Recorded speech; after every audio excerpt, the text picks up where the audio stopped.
ជំរាបសួរបងប្អូនទាំងអស់គ្នាដែលបានមើលនៅវីដេអូឃ្លីបរបស់ខ្ញុំក្នុងថ្ងៃនេះហើយខ្ញុំសប្បាយចិត្តមែនទែនបានបង្កើតនៅ channel នេះឡើងគឺគោលបំណងចង់ផលិតនៅមេរៀនដែលជាបទពិសោធន៍របស់ខ្លួនរយៈពេល 4-5 ឆ្នាំកន្លងមកនេះទៅលើ social media ចែកជូនទៅដល់បងប្អូនយើងតាមរយៈ channel មួយនេះហើយពិសេសជាងគេដល់បងប្អូនយើងដែលគាត់ជាអ្នកលក់នៅសម្លៀកបំពាក់ឬក៏ផលិតផលឬក៏សេវាកម្មផ្សេងៗឬម្ហូបចំណីអាហារហើយគាត់ធ្លាប់ធ្វើទៅហើយមិនទទួលបានលទ្ធផលឬធ្វើទៅហើយបានលទ្ធផលតែដំបូងចុងក្រោយគឺបាត់ទៅវិញឬក៏យើងខំព្យាយាមដូរនៅ content ដូរនៅអ្វីៗទាំងអស់តែវាមិនបានលទ្ធផលល្អមកវិញអញ្ចឹងបងប្អូននឹងទទួលបាននៅមេរៀននៅដំណោះស្រាយទាំងអស់នោះនៅតាមរយៈ channel មួយនេះដូច្នេះសូមបងប្អូនចូលទៅជួយចុច subscribe និង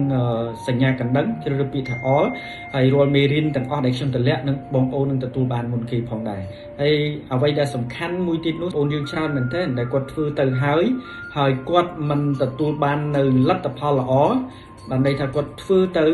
មួយរយៈដំបូងអញ្ចឹងទៅមានការគ្រប់គ្រងហើយចុងក្រោយមកគាត់ធ្លាក់ដៃទៅបន្តិចម្ដ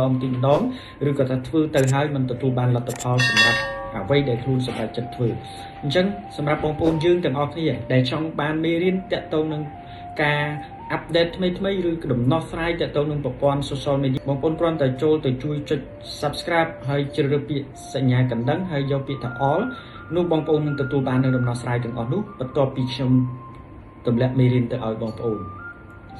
ហើយខ្ញុំសង្ឃឹមថាបងប្អូននឹងទទួលបាននៅដំណោះស្រាយល្អៗដើម្បីទៅបំពេញនៅដំណោះស្រាយអាជីវកម្មរបស់ខ្លួនឬក៏អ្វីដែលបងប្អូនកំពុងធ្វើឲ្យមានលទ្ធផលល្អទាំងអស់គ្នាអូខេហើយចុងក្រោយខ្ញុំបាទសូមជូនពរទៅដល់បងប្អូនយើងទាំងអស់គ្នាសូមមានសុខភាពល្អសំណាងល្អជៀសផុតពីជំងឺកាចសាហាវទាំងឡាយទាំងពុំហើយជោគជ័យនៅអ្វីដែលជាកិច្ចការងារដែលបងប្អូនកំពុងធ្វើទាំងអស់គ្នាផងដែរអរគុណសម្រាប់ការគាំទ្រ